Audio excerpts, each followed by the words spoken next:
house was clearly unlocked, but these monsters disguised as humans were too slow to break in, and the woman could only touch the runestone that suppressed the ghosts and monsters, praying that she would survive until early tomorrow morning.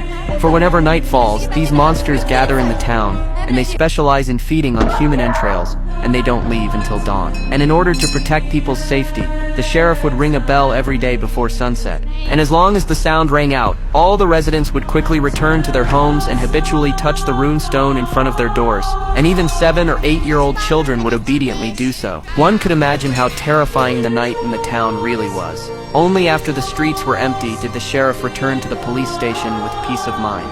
And the sign on the wall showed 96 days passed peacefully. Little did he know that tonight that number would be broken. As the man was drunk, the tavern owner had no choice but to lock the doors and windows, and let the man borrow the night. But the drunk still had his wife and daughter at home, and seeing that her husband was late, the wife had to lock the door and return to the house. In the twinkling of an eye, it was late at night. The drunkard's daughter was about to go to bed, but outside the window came the late grandmother's voice. She was curious to open the curtains, and found that her grandmother was right outside. The grandmother easily coaxed the girl by stating that it was cold outside, and that she wanted to come in and sit down. Despite the mother's desperate attempts to stop her, she was a step too late. When the drunk sobered up the next day, he found his neighbors gathered around his front door, and before he could ask what was going on, the sheriff slapped him right in the face. It turns out that the sheriff has warned countless times that families with children should have their windows nailed shut because children are the most susceptible to compulsion. But the man took a chance and never did it, which led to last night's tragedy. A man protects his family, Brink. A man protects his family.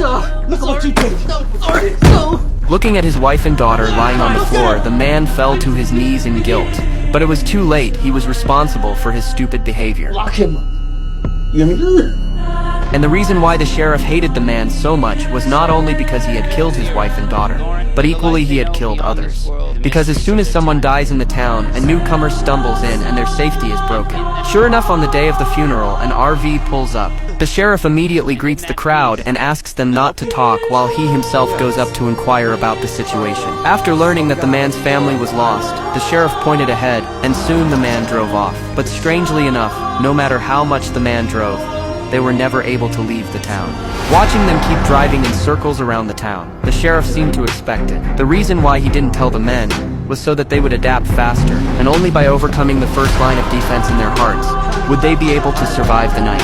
However, the men have an accident while driving around in circles, and the RV rolls right into the woods, trapping the family of 4, the man stuck in the driver's seat by a tree, and his wife in a coma, not knowing if she's alive or dead. Fortunately, the daughter is not hurt, just twisted waist, but the youngest son's situation is a little bad, although conscious still.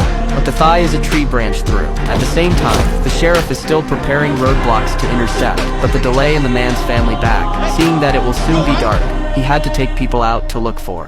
When he saw the man and his family trapped in the car, he immediately gave them a helping hand. Soon all 3 men were rescued, with only the youngest son still in the car. Because his wounds were bleeding profusely, the sheriff was unable to pull him out directly, and had to treat him inside the car. But now there are only 40 minutes left before dark, and the fastest treatment will take an hour. The sheriff had no choice but to stay the night, and let his men take the others. Seeing that it was getting darker and darker, the sheriff looked at the runestone in his hand, and he could only pin his hopes on it. The sheriff then hung the stone on the car. The man was a little confused about this, but the sheriff didn't explain right away, but plugged all the gaps before telling the man what was about to happen. But then the young son began to convulse, followed by a hissing sound around. When the sheriff looked out the window, found that the monsters have quietly close to the eye to see the gathering of more and more monsters. Even the sheriff also felt a burst of scalp knowledge. It seems to be able to get through the night has become their biggest problem.